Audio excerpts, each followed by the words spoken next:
So why do the poor stay poor and the middle class live paycheck to paycheck and never become wealthy? Well, the big one is effectively financial education is not taught in our school system. Wealth is proportional to your financial literacy. So what I'm trying to do with this channel is spread more information about financial education so you can become more financially literate.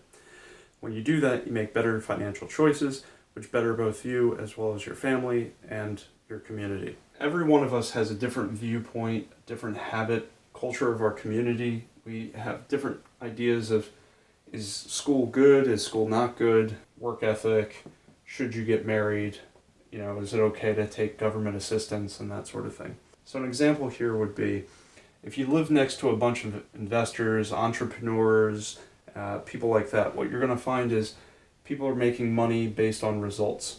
So it doesn't matter how many hours you put in, it only matters whether you were successful. And they're going to have a certain viewpoint on life and money. And they're also going to look at how do they take risk and how do they have a calculated risk and try to limit the losses. You'll have another group of people that are just, hardworking people that have, they'll value some form of education and they'll generally earn some dollar figure per hour. What they're going to do is they're not going to take much risk most of the time, and I would say that this would be the middle class, and they're going to take their money and they're going to save it and they're going to put it in checking accounts, savings accounts, CDs at max. Hopefully they put things in investments, but a lot of people get afraid of that. They don't understand it, and that's where the financial education comes in.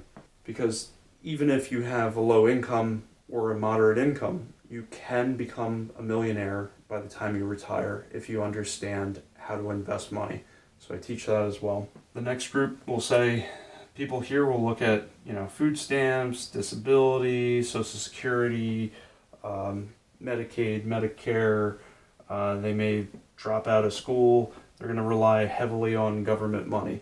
And this group of people may find that they use a lot more lottery tickets and things like that, which are horribly stacked against the person playing lottery or gambling. And it actually takes a lot of money from groups of people in this area. Number 3, renters. Just look at net worth. Renters have on average about $10,000 of net worth versus homeowners. Homeowners on average in the US have over $400,000 of net worth.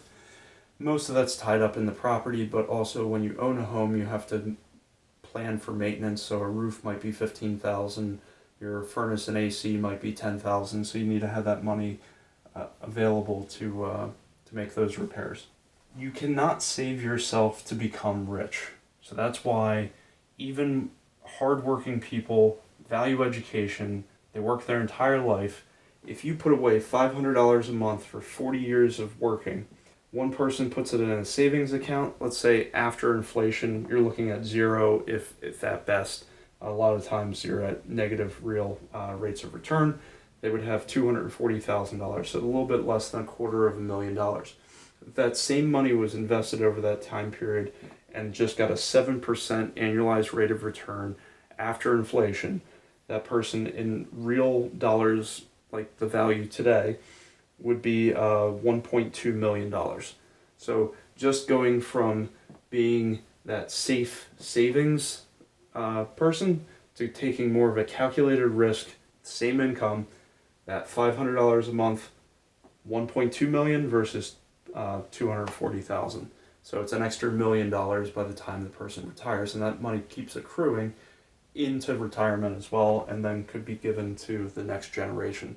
So that's where real wealth is created, and where I get 7% is the S&P 500 over the last 30 years has returned 10.7%.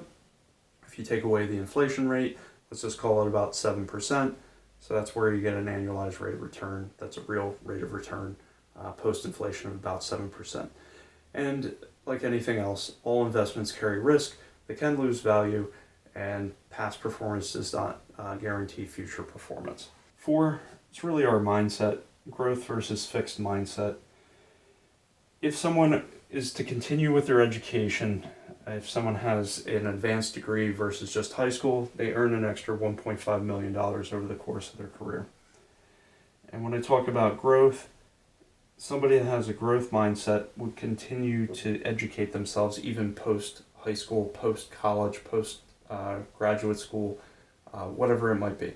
And I don't necessarily mean going to college. Growth could be just learning something on YouTube. By watching something like this, you are growing your mind, the potential that you could make money in different ways. So with growth, I'm always going to think of, how can I achieve this? How can I do it? And I'm going to have to probably learn something. Versus a fixed mindset might say, well, I don't know how to do it, so I can't. So I just can't do it.